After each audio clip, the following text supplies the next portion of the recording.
find ourselves back in the city of Quito, planning out our next sequence of adventures.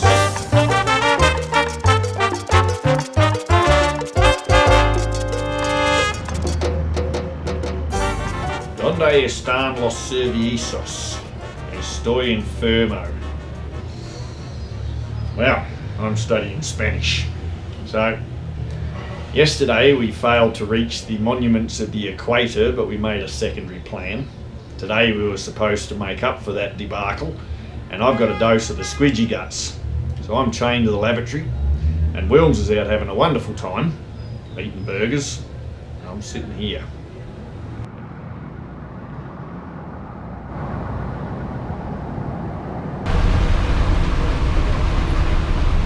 Well, we're back in Quito, about to undertake our third attempt to get to the what could be the highlight of the trip, which is the where are we going? The something del Mundo, which is the monument to the equator. I'm still a little dodgy after what happened over the last few days, so this one could fall through as well. So who needs a stereo system when your bus comes with its very own songful minstrel?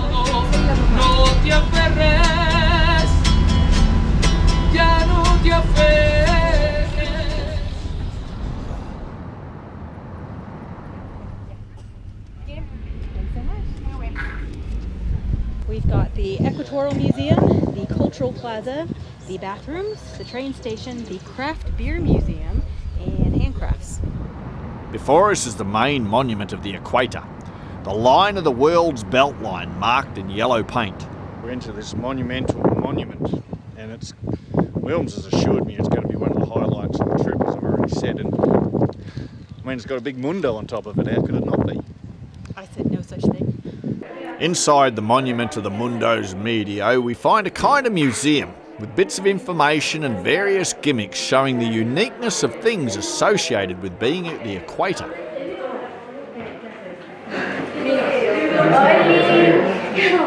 How much for the way on the sun? 2,630 kilograms. There's too many trips to Mickey D's. Yeah, my latte's got the monumental monument depicted in the foam there. Quite like lattes, and that's because I'm a cultured gentleman. There are no fewer than 3 places in the vicinity claiming that they are the actual equator, including this one. Now this is the biggest and by far the most spectacular. There's 2 others that are much smaller. Now it's true that the smaller ones might just be trying to make a buck and riding the coattails of this big place, but it's also possible, and this is just my own personal theory, that they figured back in the day that this place was close enough and nobody was going to know the difference, because I mean, it's not like there's technology to tell you that kind of thing. And you know, with zoning laws and private property, maybe they just couldn't get it quite right. So, which one is real? We might have to bring out the GPS to figure that out for ourselves. Cacao is the main ingredient in chocolate, and here we can learn all about it. I even get to hang out with my coca farming friend Jose. Back in the day, 10 of these would buy me a rabbit, and 100 would buy me a good conditioned slave.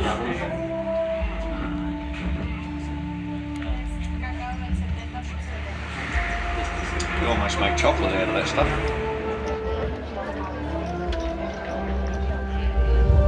Sampler here at the Beer Museum.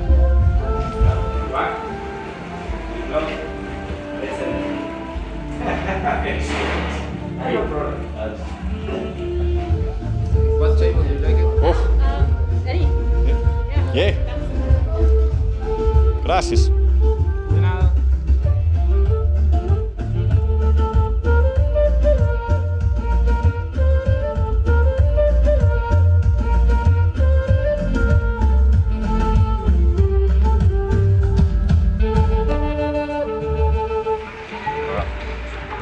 Friend here is a very happy little guinea pig, but I'm not sure if his cousins over there are equally as happy. Just over the way is a second setup claiming its position is on the equator. Passing by a number of statues and oddities, we arrive at the marshalling station to await our guide. Yeah. So the Incas never went to the Amazon.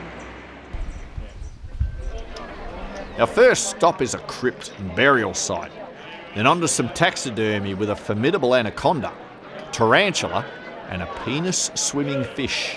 Because they stick in your skin, so never pee in the Amazon rivers, okay?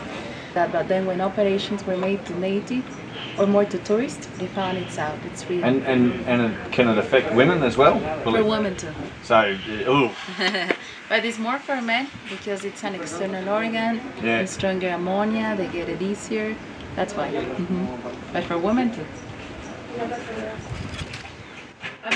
Is it? Tell me. Is it rare for that to happen? Yes, it's not very common. rare. It's very strange.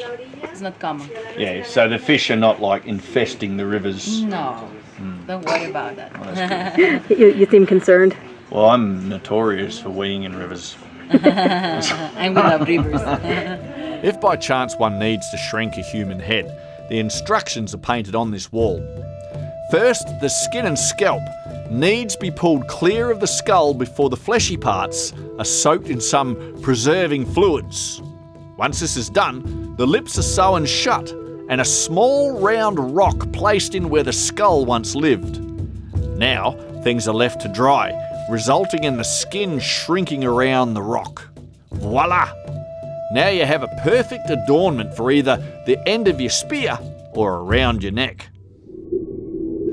For those who believe the world is actually a spinning orb, have probably heard that it causes a flushing turd to circle down the drain in a different direction based on one's hemispherical location. This demonstration apparently proves this. Here, small leaves are used as a substitute to faeces, and we see them gurgling down the plug hole in a clockwise direction. Now, we journey to the other side of the magical line to observe our little leaves gurgle away in an anti-clockwise direction. Though a suspicious mind would have to question if this Coriolis effect could be of influence at such close range, for example, only several metres apart. What do you think is going to happen when you walk the line? Gonna go wobbly. Yes, you will. Because one centrifugal force is pulling to the north, and one centrifugal force is pulling you to the south. Yeah. So there are these both forces pulling you. Sir?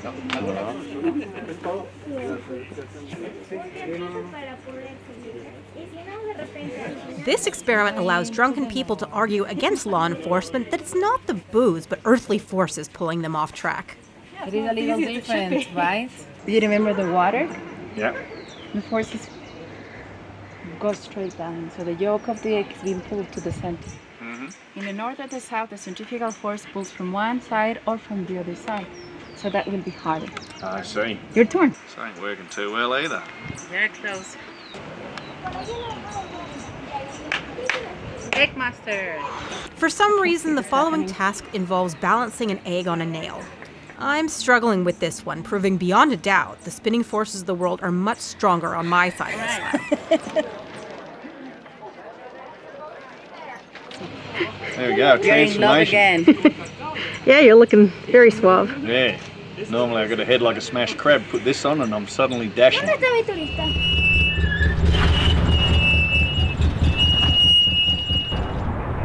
Our third attempt out to the equator was a success and I managed to get out there and back without shitting myself once. Simple pleasures in life.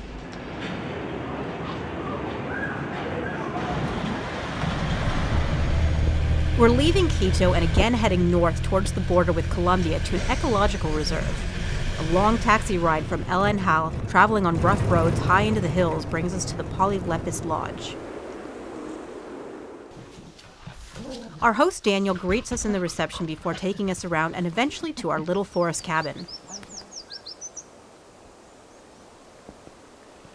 Well, this is our luxury lodge out in a reserve called what? Lepidotus? The reserve is El Enjal, El Enjal? and the lodge is Polylepis. Polylepis. So there we are. Look. We have big windows here that look straight out into the forest. And in here is the lavatory. There we go, the throne. So as you perch on this and look straight out those windows, and if old Myrtle Mickelson happened to be out there shooting birds with a camera and looks in, She can see you doing your morning ablutions. You give her a little wave just to sort of get that community spirit going. So our little abode comes complete with a little scrubby bush and 2 dogs. And this is our little jacuzzi that's empty at the moment, but can be filled with water and make bubbles. Very posh. And yeah, we got to get over here. This one's called Uso, the bear. Come over here, you. Look at this one. Look at it. And both of them, their fur has the texture of dirty old carpet.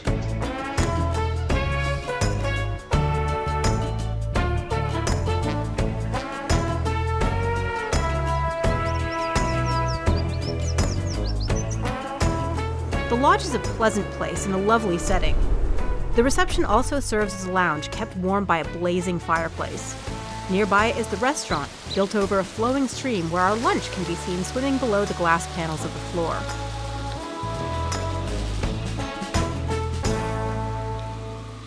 Yeah, today's lunch, spectacular. Trout from under the floorboards. It's quite chilly up in these hills. Once lunch is done, Daniel proposes an easy stroll in the forest with the aim of seeing a waterfall set back a ways in the valley. We're accompanied by our 2 Muppet-like canine companions. The lodge is set on the outskirts of the reserve, and this walk takes us in. The strange trees with the flaky red bark are the Polylepis, inspiring the name of the lodge. The flaky multi-layers of bark is also how these high-altitude trees get their Latin name. They're a tough, slow-growing tree able to withstand harsh, frosty conditions, better suited to smaller grasses and shrubs. Following small trails, we pass a shallow lake where trout rise to the surface to feed. No fishing inside the reserve means my rod stays in the bag. Amongst the moss-laden branches of the forest, there are many birds flitting about and singing. They are cautious and quick on the wing. At best, it's but a 20-minute walk to the base of the Cascada Rocosa, splashing its way down through the brush and rocks.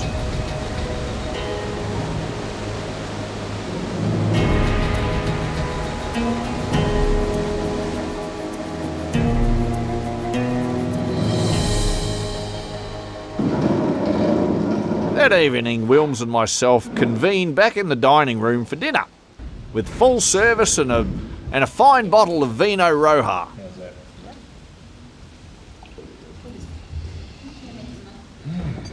Definitely a red.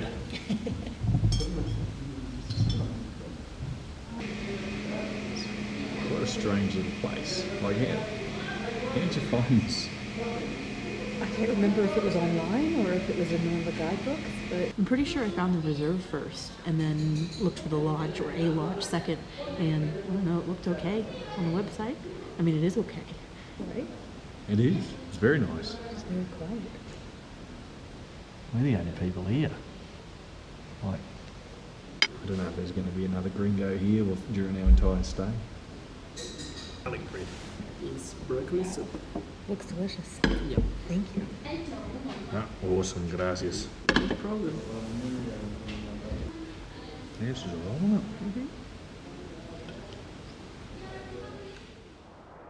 right. We awaken to a frosty morning where billowy clouds blaze over the hilltops that happen to be our destination on this day's trek.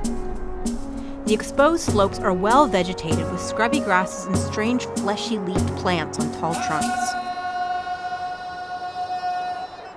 The name of this plant is frailejón. The height is almost 7 meters.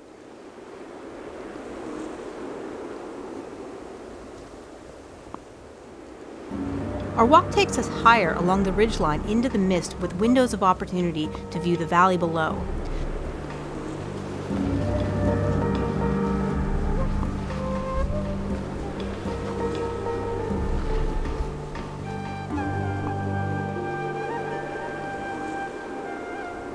Some of Daniel's friends have joined this excursion, along with 3 canine escorts. Are they all boys or is one a little girl? No,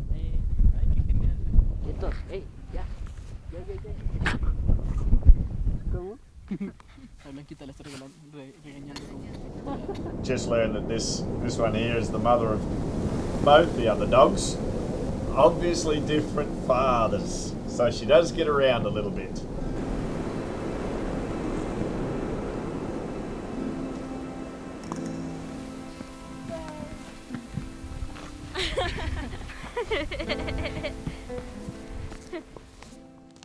Sunfo. And that's the tea. Yes. With this plant you can make an infusion, and you could drink later. The descent drops us down into the valley near a swamp. Things get muddy straight away. Oh, gracias.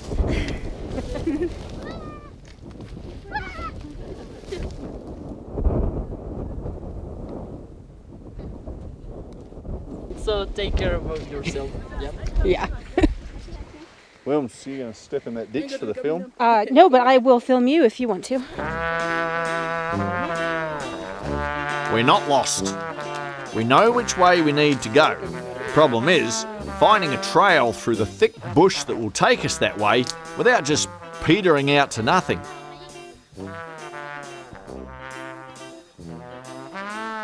There's a bit of confusion and a lot of backtracking until we decide on a grassy little gully that might offer a way through. Unfortunately, the little gully leads us out on the wrong side of a swamp.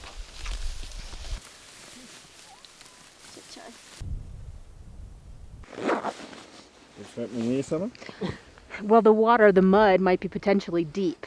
So we're assessing whether or not we want to take off our boots or not.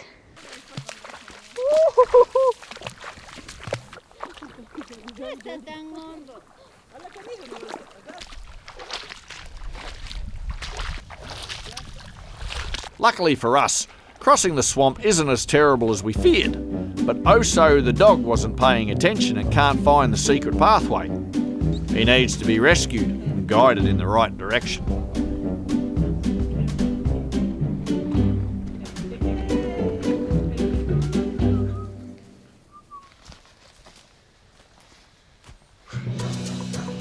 Barely visible trails lead us out of the thick scrub and into the grasslands where the tracks become more defined.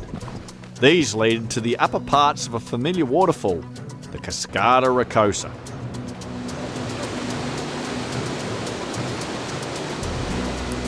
It's an easy march from here back to the lodge, and a great end to a fantastic trip.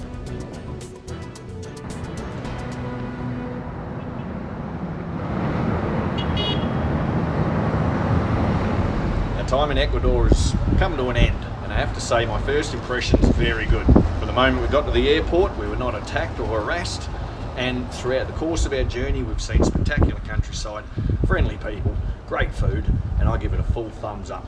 I think Ecuador is awesome. We've done a lot and seen a lot in a very short time. The beautiful land of Ecuador would well be worth a return visit.